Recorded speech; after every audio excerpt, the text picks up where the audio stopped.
로마서 7장.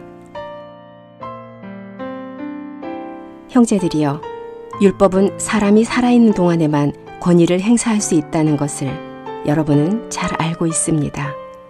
예를 들어 결혼한 여자는 남편이 살아있는 동안 남편에게 법적 의무가 있습니다. 하지만 남편이 죽으면 법적 의무는 소멸합니다.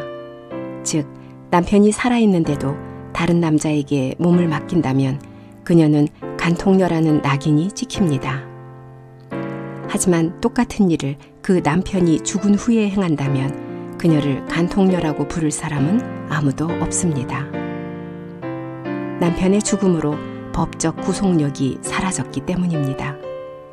형제 여러분, 그리스도께서 십자가에서 죽으심으로 여러분은 율법의 청구권에 죽은 사람이 되어 말하자면 다른 분, 곧 죽은 자들 가운데서 다시 살아나신 분과 자유롭게 결혼하여 하나님께 풍요로운 사람이 되었습니다. 우리가 육신에 있었을 때는 율법이 죄스러운 정욕을 자극하고 본성에 작용해서 죽음의 열매가 무성했습니다. 하지만 우리가 율법에서 멀리 벗어났으므로 그간 있어온 청구권은 우리의 죽음으로 사라져 버렸습니다.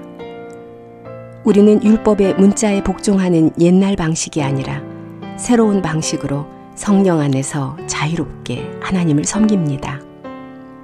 이제는 마치 죄와 율법이 같은 것처럼 보이기 시작합니다. 사실일까요? 물론 그렇지 않습니다. 하지만 율법이 없었다면 내가 죄를 똑똑히 자각하지 못했으리라는 것만은 인정할 수밖에 없습니다. 예를 들어 욕심내지 말라는 율법의 말씀을 듣지 못했다면 나는 욕심을 내도 죄책감을 느끼지 않았을 것입니다. 그러나 내 안에 있는 죄는 계명에서 자신을 드러낼 기회를 찾아 내 모든 욕망을 자극했습니다. 죄는 율법이 없이는 생명력이 없습니다. 내가 율법 없이 지낼 동안에는 살아 있었습니다. 그러나 계명이 생기자 죄가 살아났고 나는 죽게 되었습니다. 계명은 생명을 가리키는 이정표 역할을 하는 것인데 오히려 나에게 사형 선고를 내렸습니다. 계명은 죄가 드러날 기회를 주었고 계명이 하는 일을 미처 깨닫지 못하는 사이에 계명은 나를 죽였습니다. 율법 자체는 거룩하며 계명은 거룩하고 정당하며 선하다는 것은 의심할 여지가 없습니다. 본질적으로 선한 것이 나에게 죽음을 의미할 수 있겠습니까? 그렇지 않습니다. 이렇게 된 것입니다. 죄는 율법의 손이 닿자 죄로 드러날 수밖에 없었고 바로 그것이 나에게 죽음을 낳았습니다.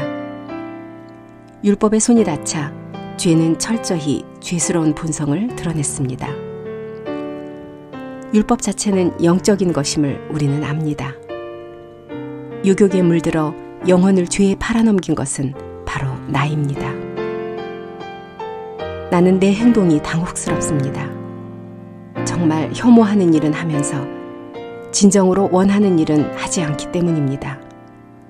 그런데 내가 정말 원하지 않는 일을 하는 것이라면 율법이 선하다는 사실에 진정으로 동의한다는 것을 시인하는 격이 됩니다. 하지만 내가 그 일들을 한다고는 말할 수 없습니다. 그 일들을 하는 것은 내 본성에 자리 잡은 죄가 분명합니다. 내 경험상 내 존재의 육적인 부분이 선하다고 말하기는 힘듭니다. 나는 선한 일을 하고 싶지만 그럴 힘이 없다는 것을 자주 깨닫습니다. 즉, 내가 목표로 삼은 선한 일은 이루지 못하고 오히려 원치 않았던 악한 일은 늘 합니다.